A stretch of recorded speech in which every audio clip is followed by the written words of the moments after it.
Hi everyone, welcome back to another video from Tech Basics. In this episode, we will be learning how to log out of your OfferUp account.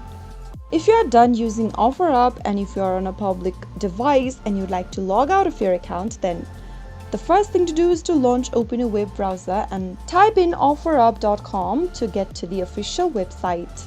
If you're already logged into your account, then from the main homepage, simply find your profile icon at the top right and click on the little drop down.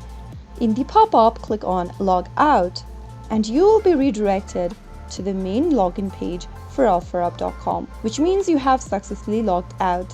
To log in back again, you will need your credentials, so make sure you have a hold of them. So that's how you can easily sign out or log out of your OfferUp account in just a couple of minutes. If you found the video to be helpful, go ahead and give us a thumbs up. Don't forget to subscribe to the channel by hitting the subscribe button. Press the bell icon so that you'll never miss another upcoming upload from us. I will be back again in the next episode. Thanks for watching.